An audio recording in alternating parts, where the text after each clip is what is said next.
Thank you very much, Anya, and thanks everyone for being here in presence or virtually.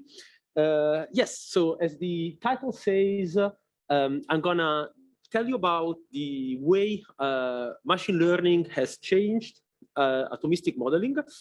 But before I do that, two important things. So first of all, showing you at least once the faces of the people who have been doing most of the work that you will see today. You also have, links if you want to follow us. We are moving to Mastodon, following the great migration. We will see if we stay there.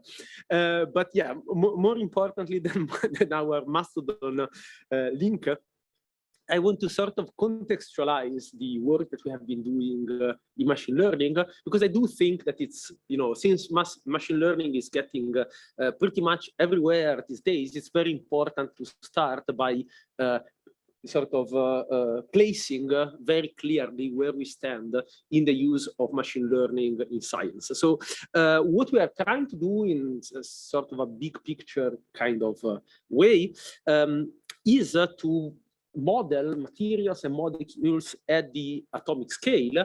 And the idea is that this atomistic modeling sits as sort of the foundation of a hierarchy of multi-scale techniques that allow you then to translate the atomic level properties that you compute at this level into mesoscopic modeling that give you access to the microstructure, for instance, and eventually to be able to predict the processing and the in-operation condition of mechanical parts and devices.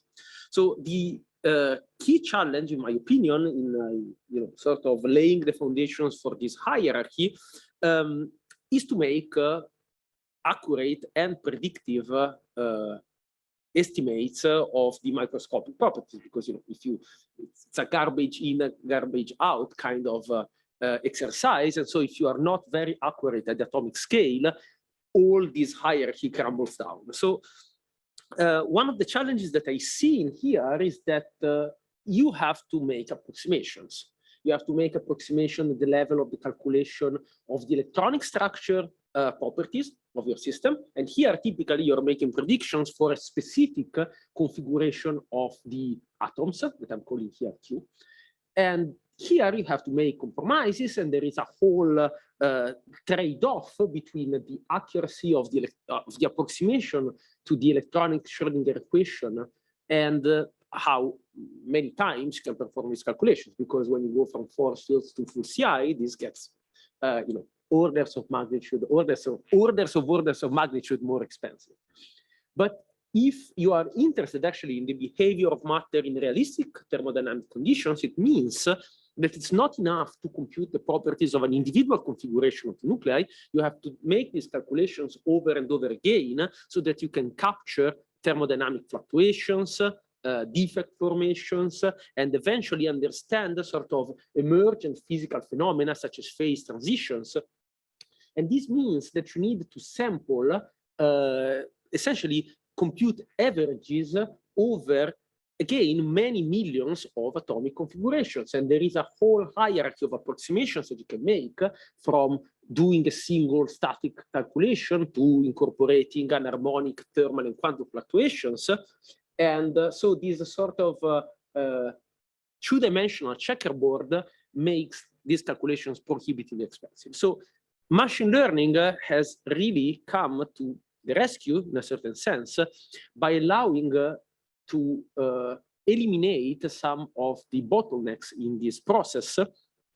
But again, it's important to set the boundary conditions clearly. There are different types of machine learning exercises that you can try to do. So let's say that you're trying to answer a question in terms of what happens when you take this molecule and you put it into the human body. So there is one family of machine learning techniques that I refer to as end-to-end predictions, where you really go from the simplest and most naive way of describing a molecule to predicting the ultimate effect on the human body. So this is not what I'm trying to do. what I'm trying to do is still within the sort of conceptual framework of this bottom-up modeling, in which we go from the chemical composition to structure, to the potential energy, to sampling, to eventually understanding the mechanism by which this molecule has a certain effect on the human body. My idea being that through this process, you gain some understanding of the mechanisms that allow you to, to also better, for instance, change this molecule or see how this might affect different groups of people, and so on and so forth, something that might not be present when you go all the way to end-to-end prediction. So given that the main limiting step in this bottom-up modeling strategy is the performing of quantum calculations to predict, for example, the potential energy that tells about the stability of a structure, the idea is to substitute first principle quantum calculations with a surrogate data-driven model. So the idea is that rather than solving an approximate form of the Schrödinger equation, we take a representation of a structure and we feed it to a data-driven model so that we can make this prediction accurately, but also cheaply. And something that I will return to later today is the fact that one of the things that have made electronic structure calculations and quantum chemistry so successful is the fact that they don't only give you access to the potential and the stability of a molecule, but also to all sorts of functional properties, dipole moments, polarizability, that allow you to actually make a connection with experiments and to the behavior of a molecule beyond its thermodynamic stability. So whenever you sort of start this machine learning exercise, at the beginning of this machine learning pipeline, there is the conversion of the structure of your molecule into a suitable mathematical representation. This is kind of inevitable. This can be as simple as taking the Cartesian coordinates of the atoms, but actually this is where you can put some chemical and physical intuition into your machine learning model. And the form, the mathematical form that this representation takes can be very different. It can take the form of a vector. Here, I hope I will make the physicists in the audience happy. I'm using Dirac notation to describe vectors that are associated with a structure, but you can also use a distance, so a measure of similarity between structures, or a kernel that by and large is equivalent to a scalar product between vectors. It doesn't really matter. When I speak about representation, it's one of these mathematical objects, and what is important is that they translate the structure of a molecule into a mathematical form that incorporates as much physics and chemistry as we can. So the first part of my talk is going to be very formal, and is basically about how we can formalize this process of constructing a representation. So from a mathematical perspective, what we are trying to do is describing collections of atoms. So if we want to give a full description of a collection of atoms, what should we do? We should basically determine where the atoms are and what is the type of each atom. So from a mathematical perspective, you can regard the description of a molecule as that of a point cloud in 3 dimensions. Or alternatively, and this is something which is probably more natural for chemists, you can regard the molecule as a graph in which the atoms are nodes and the bonds between atoms are the edges of the graph. So all of these, so the mathematical theory of how you describe point clouds or graphs is something that has been very heavily worked on in the more sort of computer science side of the machine learning community. And there is this very nice review by Michael Bronstein and collaborators that gives a very nice overview of geometric machine learning. But here I want to focus on the representations and the mathematical tools that are useful in the context in which we are not just looking at an arbitrary point cloud. We are not looking at a point cloud that describes the silhouette of a truck in an autonomous driving exercise, we're describing molecules.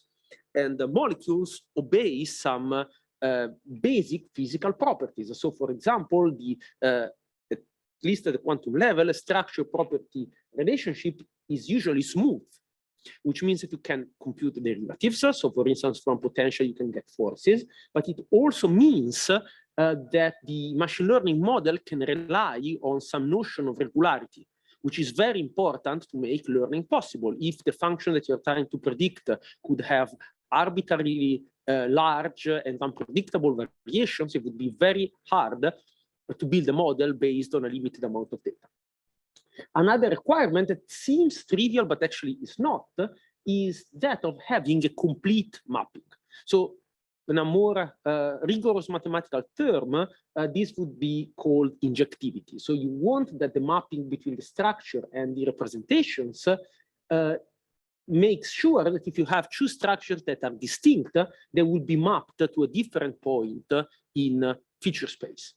And what actually makes these requirements not so trivial is the fact that simultaneously you also want the mapping to be symmetric. So if you have two structures that are different but are related by a trivial symmetry, they are just rigid translated or rigidly rotated, or you're just renumbering the atoms in the molecule, these symmetry equivalent copies should be mapped to the same point in feature space.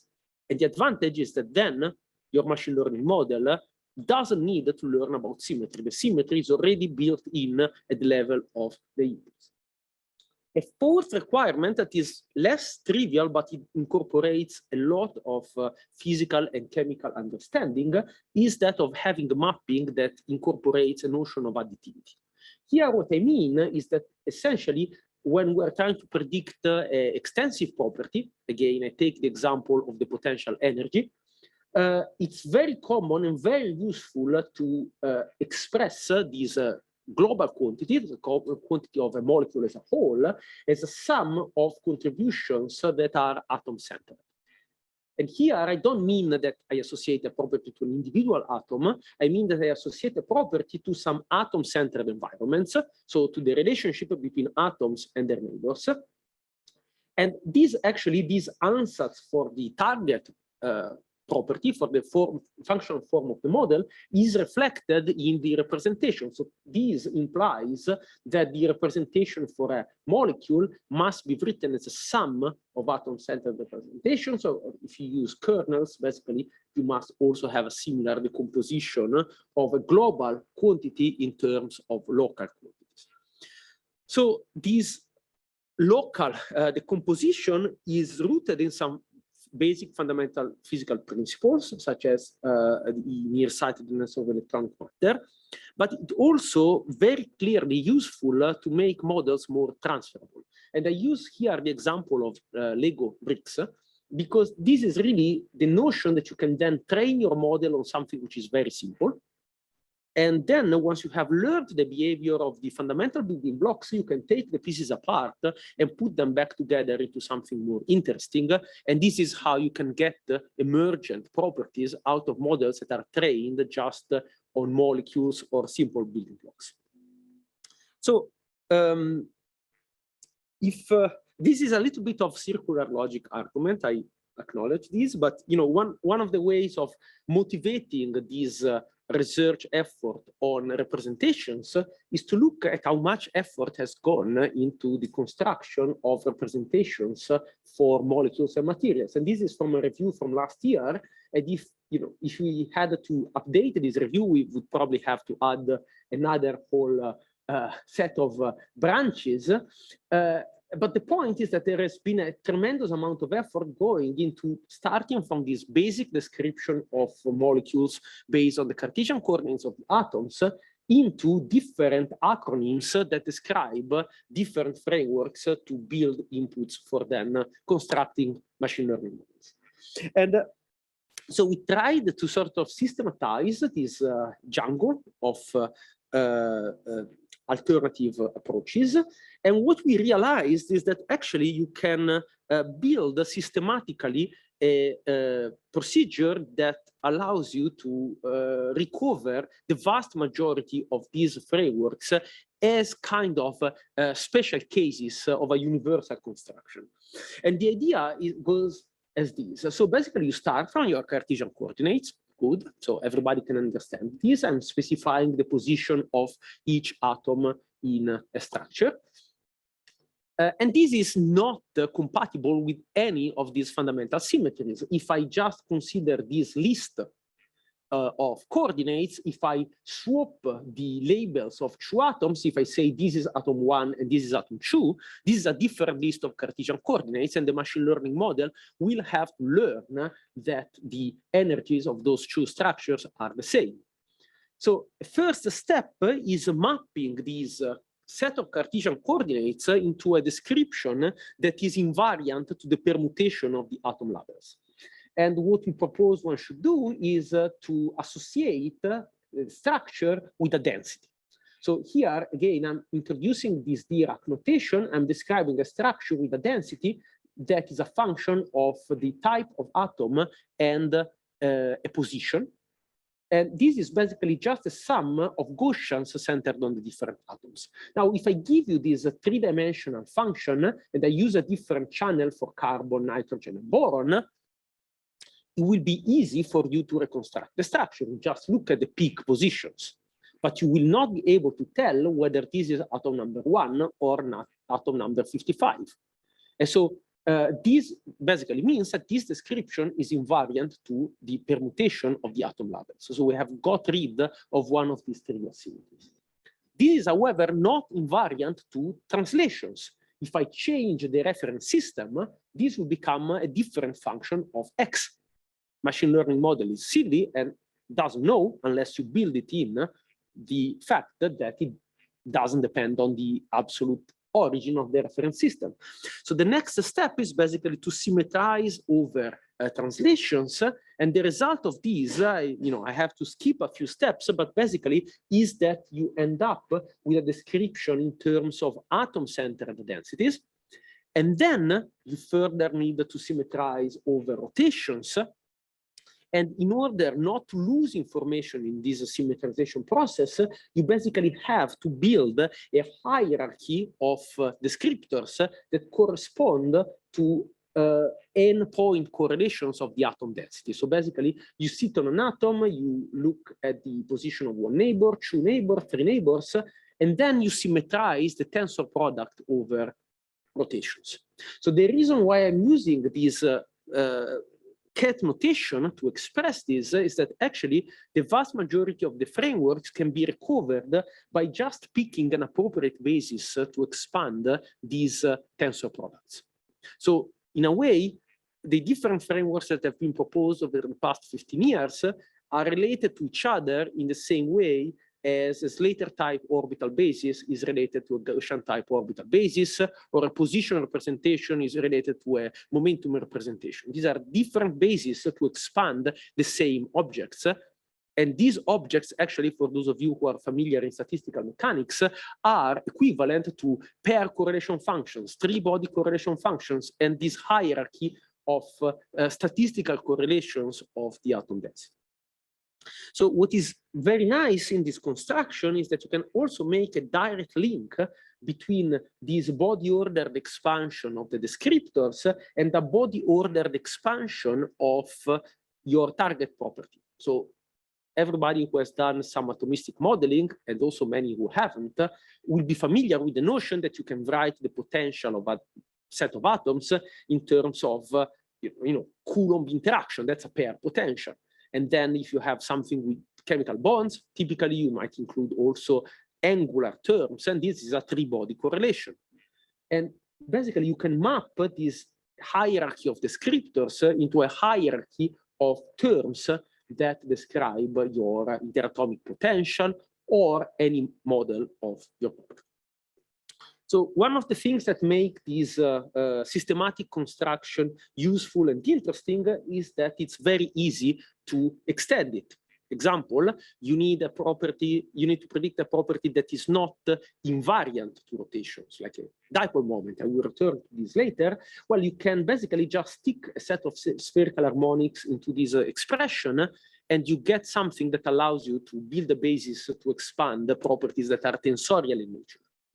You need to describe something which is driven by electrostatics, so something for which this local decomposition cannot work. Well, you have a way of generalizing this description to something that we call LODE, for long distance equivariance, that incorporates ingredients that allow you to bring in long range physics into the model. So there is a lot, and I can't get any more detail than this, but for example, for this long range stuff, this allows you to build models for something like the interaction between a molecule and the surface. And this is something which is long range. It's also very tricky because it's a polarizable effect. So the molecule polarizes the metallic surfaces. So this is not just fixed point electrostatics. And using these long distance equivariance, you can build models that are capable of learning about this type of polarizable physics. So in building this very formal hierarchy of descriptors, we also realized that there are some fundamental issues associated with the vast majority of these descriptors. And this is something which is really mostly the result of a very stubborn and talented PhD student, Sergei Pozniakov. And over the past couple of years, he has been systematically breaking things, which is something that I love. And he has been able to figure out the counterexamples that show that models based exclusively on pair distances, based on distances and angles, based on distances, angles, and dihedrals are not complete, meaning that you can have pairs of structures or pairs of environments that are different. They are not related by symmetry, yet they have exactly the same descriptors.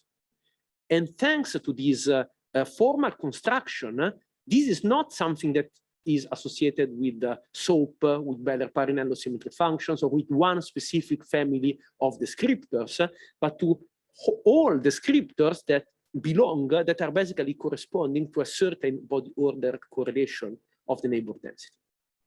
And the reason why this is important is that if you try to build a machine learning model and you have two structures that are different but have the same descriptors, it means that when you try to predict their properties, even if their properties should be different, the machine learning model will be forced to make exactly the same prediction.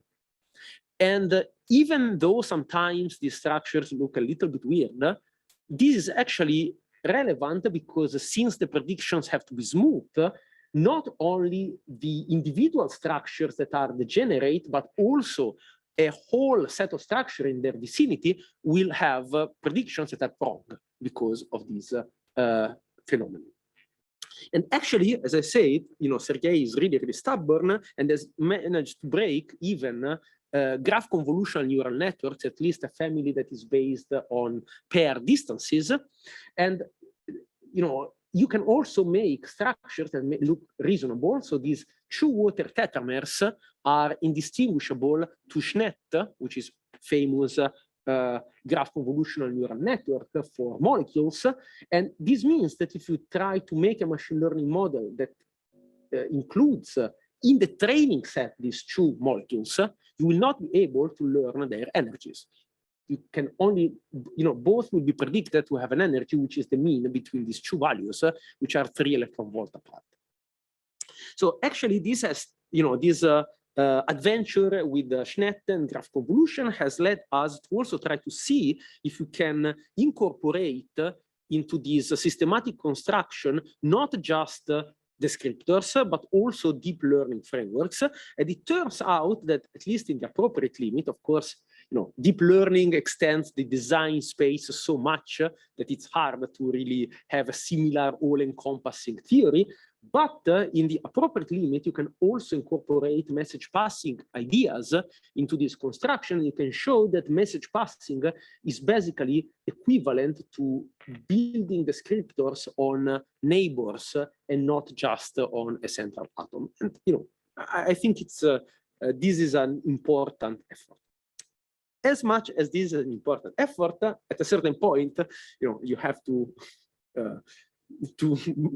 get back to Earth, or at least to the physical reality, and start making predictions for actual systems. And from this perspective, I think that actually machine learning has already done a lot. And one of the things that has done very, very clearly has been making it possible to compute thermodynamics of molecules and materials with first principle accuracy without having to write a grant for a supercomputing center for occupying a full supercomputer for 3 months. And this is an example from actually this is from Bingqing Cheng. She's now an assistant professor at IST Austria. And she has been really pioneering the use of machine learning for doing thermodynamics of materials. And this is, for example, for computing the thermodynamics of water. And here, with no fitting parameters, we can get the melting point of water with a 5 Kelvin accuracy. And not only, we can also incorporate the quantum nature of the nuclei, which means that we can predict the difference in melting point between light and heavy water. And we can also capture extremely subtle effects. Look at the scale here. We're speaking of a fraction of a millielectron volt per molecule, which is a minuscule fraction of a kilocalorie per mole. And this allows us to predict the difference in free energy between the hexagonal and the cubic form of ice. And basically the fact that the stable form is the hexagonal one is the reason why you can ski, because that's what allows you to get, fluffy crystals rather than solid cubes. And, all of these, which used to be really, really expensive and consuming, now you can run on, okay, I'm not saying on your laptop, but on a deeper department level cluster. And another reason, so I heard that there might have been a few astrophysicists in the audience, so I made sure to include a picture of a planet. And no, one of the things which is nice about doing atomistic simulations is that you can study matter in extreme conditions without having to have very expensive lab equipment and without having to send probes onto distant planets. And again, Bingqing has done a very nice work studying the behavior of hydrogen in kind of conditions that we find in the core of giant planets. A more mundane application here instead is with the study of the thermodynamics of gallium arsenide, and this is relevant for the growth of nanostructures. And the reason why I like to show this, besides the fact that it was quite a tour de force from a technical point of view, here the mastermind is Julian Balzano, is that it allows me to make a point which I think is very important, which is that this is the experimental phase diagram and this is the one that we compute. And there is a discrepancy of almost 300 Kelvin. And this begs the question, why is that? Is it the fault of machine learning? And the problem is that doing explicit first principle calculation for the melting point of gallium arsenide is something that, we are back into supercomputing territory. So something that I've been pushing a lot over the past few years has been incorporating uncertainty quantification into the modeling so that you can put error bars on these numbers. And these error bars are not error bars with respect to experiment, of course, because we train on DFT. These are the error bars on the machine learning model. So at least we know that here we shouldn't blame machine learning, but we should blame the reference electronic structure calculations, and then we can go back and try to do some higher level of theory. And so this allows me to make two statements. So one is, I think it's incredibly important as we incorporate machine learning into the modeling to make sure that we don't include an additional uncontrolled form of error.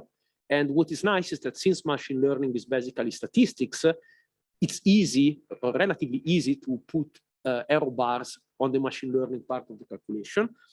And the second is that basically, I don't think that machine learning is going to kill electronic structure theory. Actually, it's opening up a window of opportunity for doing more accurate electronic structure calculations because you need them. Electronic structure calculations are not accurate enough.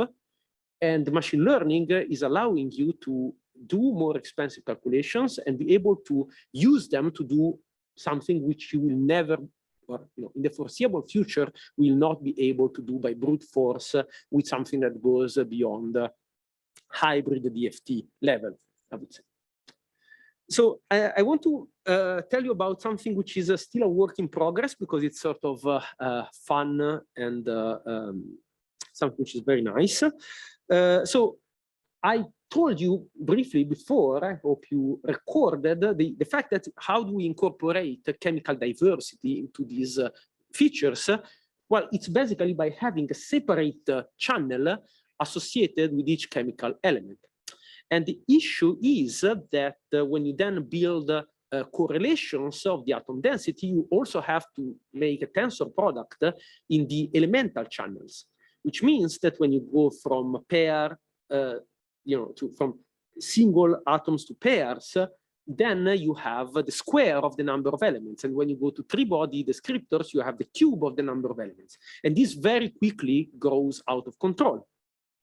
So the idea that we're exploring here, and this sounds a little bit bullshitty, but it's actually a very accurate metaphor.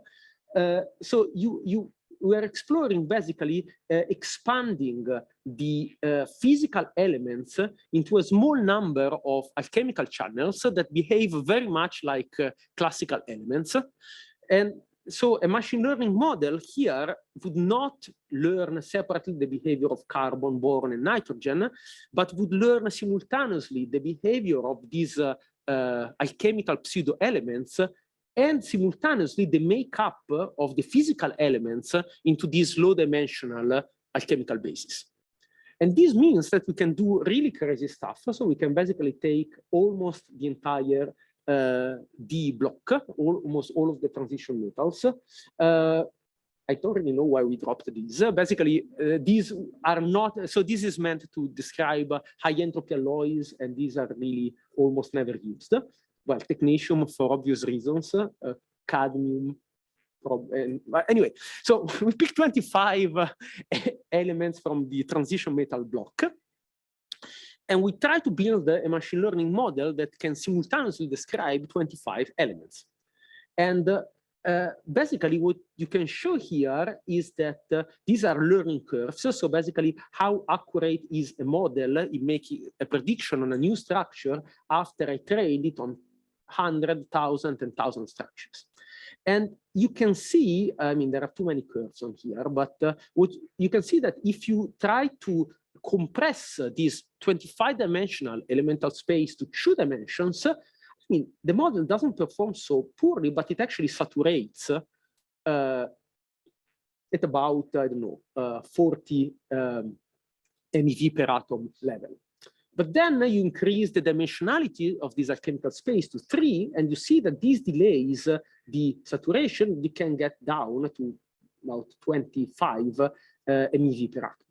And then what you see is that actually going up in alchemical complexity doesn't bring you much further.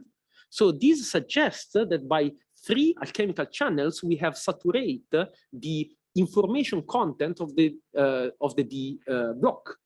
And actually what I find really, really fascinating is that now you can look at how the elements look like in this 3-dimensional alchemical space. Each element is a 3-dimensional vector, and you can see where it is projected.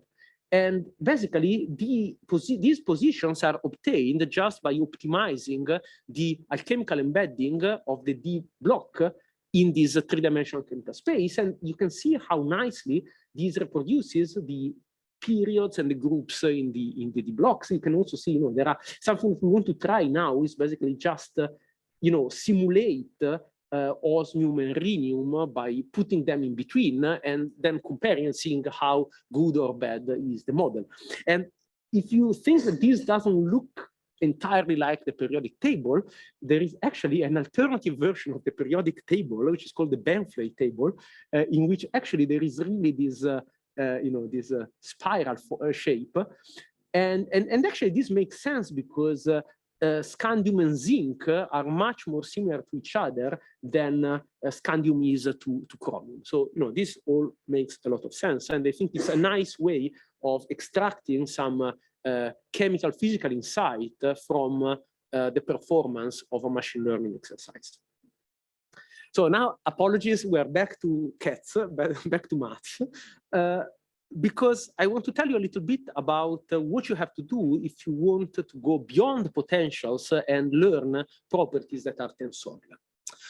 So the challenge here is that if you want to learn something like a dipole moment, this is not invariant to rotations. If I rotate a molecule, the dipole moment must change, but it must change in a very precise way. It must rotate together with the molecule. So this means that basically I want to learn a dipole that's a vector. It means that I have some geometric components to it. And if you want to, this is just a fancy way of writing a linear model. So I'm describing a structure with index I, and then I have some features enumerated by Q, and a geometric component, which is basically X, Y, and Z. And so if I want to build a linear model for this, I will combine some weights. dq indicates the weights in the model, and I combine them with the features that describe the structure. So what happens if I rotate the structure? Well, I need to see how the rotation in the structure affects the descriptors of that structure.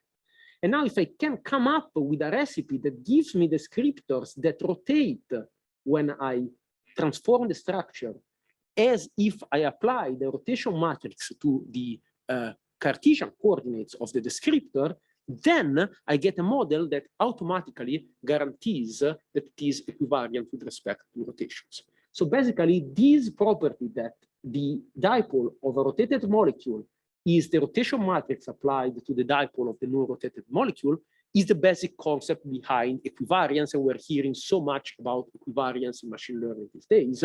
That's what it boils down to.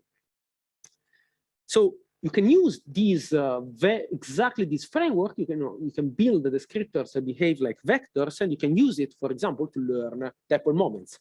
But if you want to learn something which is more complicated than dipole, unfortunately, rotation matrices are not enough, and you have to go back to angular momentum algebra and figure out basically Wigner matrices. And this is stuff that we all have suffered through as undergraduates, and now it's becoming very relevant again in the context of machine learning, because if you want to build a machine learning model for tensors, it's very useful to expand these tensors in the irreducible spherical components that transform like spherical harmonics. And then what you need is building descriptors or kernels that transform like spherical harmonics, and that's all you need. That's the basic ingredient for an equivariant model. And once you have an equivariant model, you can build symmetry-adapted machine learning schemes that allow you to predict the polarizability of molecules. And again, we use an atom-centered decomposition. And what I find very beside the performance of the model, which is good, but what I find really pleasing is that when you look at the atomic decomposition of the polarizability, it reflects some very basic chemical understanding. So for example, when you have a conjugate system, the polarizability in the plane of the molecule is much larger than the orthogonal direction, and this is reflected in the shape and the anisotropy of the atom-centered predictions of the polarizability that we get from the model. Once you have a model that transforms like spherical harmonics, sky is the limit. You can build machine learning models of the charge density. You can build the machine learning models of the electron density of states, and can build models that are very transferable between different phases. And you can also build the machine learning models of something as complicated as the electronic Hamiltonian. So here we are basically trying to build a machine learning model for the matrix elements of the electronic Hamiltonian, sort of a single particle effective Hamiltonian written in atomic orbital basis. And we need symmetry adapted machine learning because the matrix elements of this Hamiltonian will involve projections on spherical harmonics, and therefore will transform like products of spherical harmonics. So this is really, a nice exercise in group theory. You have to, also look at the Hermitian properties of the Hamiltonian. You need to decompose these blocks into the irreducible components. And then finally, you have a model that is fully equivariant, that basically incorporates Hermitian and O3 symmetry. And what is nice about having a equivariant model is that it incorporates a lot of basic chemical physics. For example, it builds in all of the point group molecular orbital theory. So this is a really cute exercise that we did. So we take benzene, just D6H molecule, and we train a machine learning model on a single target. For this is basically a Huckel model, a minimal orbital basis model of the Hamiltonian of benzene. So 30 by 30 matrix with basically s orbitals on the hydrogen and s and p orbitals on the carbon. But the target is filled with NumPy random uniform random numbers. We make it symmetric, but otherwise it's random.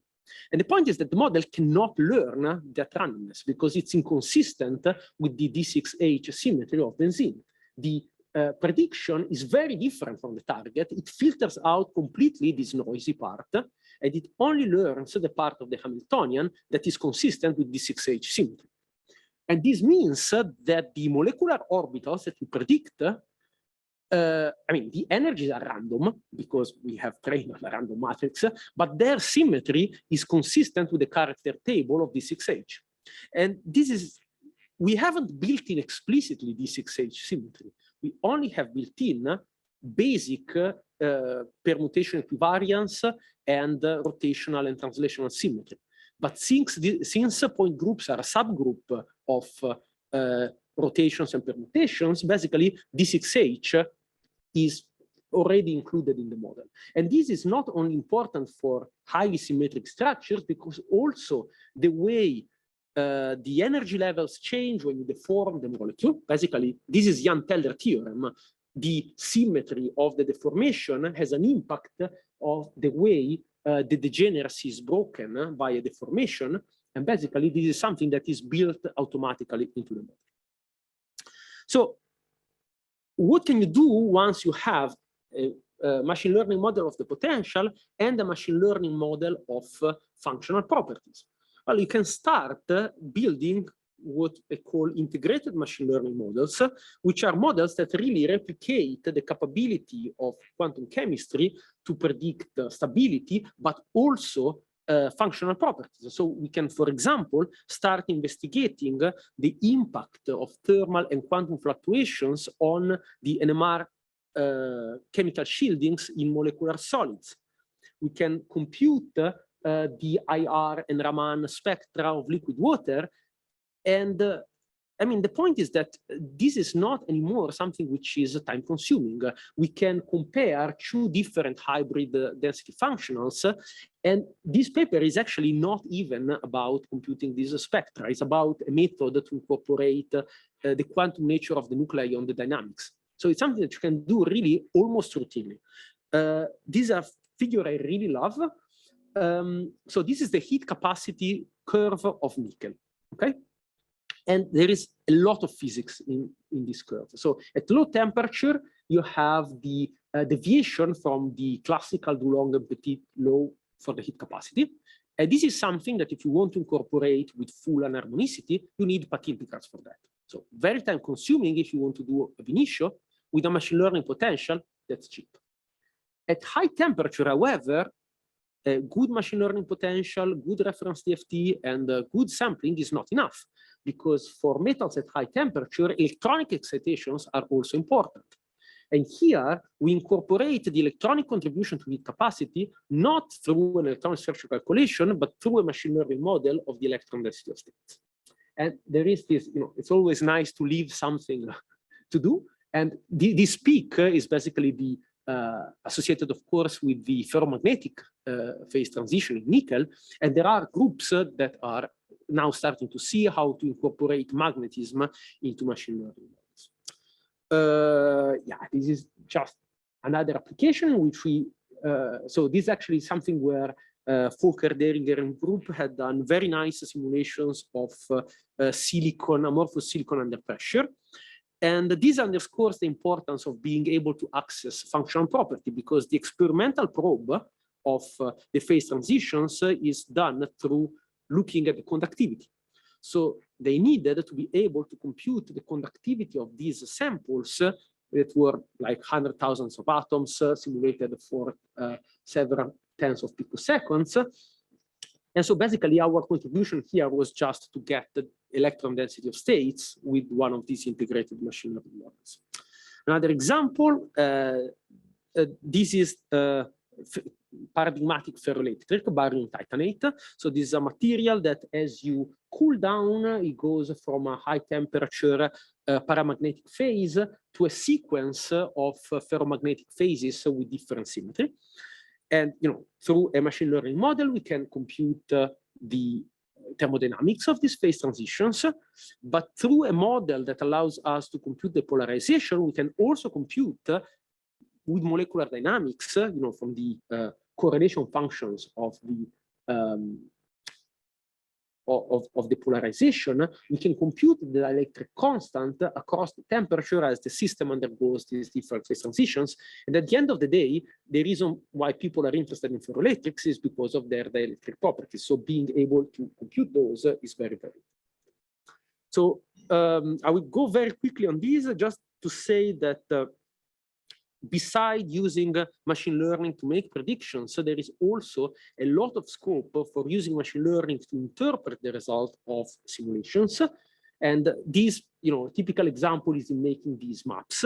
And I very much like the idea of incorporating in these maps also a level of supervised learning. So basically trying to make maps that explicitly correlate with the property that you're trying to predict, because this often also reveals much better structural correlation. So this, for instance, is a map of a set of polymers of carbon. And once you explicitly require the map to correlate with the lattice energy, you see much more clearly different hybridizations and different structural models. Another example of something that we're trying to do is to predict the synthesizability of zeolites. And this is a very complicated framework. And the difficulty here is that you have millions of hypothetical frameworks, but only 200 and something known zeolites. So there is this huge imbalance between the the positive class, the class of structures that have been synthesized, and the hypothetical structures. And so this really requires sort of a balancing act between the complexity of the model and the interpretability. And anyway, in the end, you can build these maps in which the frameworks that are more likely to be synthesized are all clustered together, and hopefully this will help somebody, not us, actually make one of these. Another example, and here I will basically just invite you to go to this website.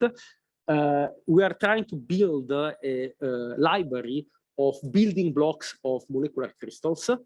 And again, here, the idea is to try and combine predictions with representations that facilitate extracting design principles, because one of the issues with atomistic modeling is it's often very hard to actually get to the level of quantitative prediction that would allow you to go to a colleague and say, make these because it will work, okay? So I think it's very important to also try and convey qualitative ideas. So, in which forms water molecules stabilize a molecular crystal. Most of the time that's the case, but not always.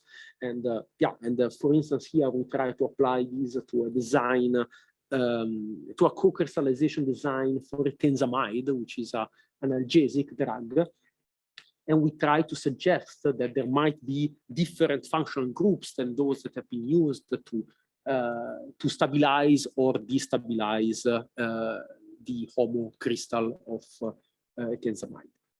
So, wrapping up, because I think I'm really coming to the end of my time.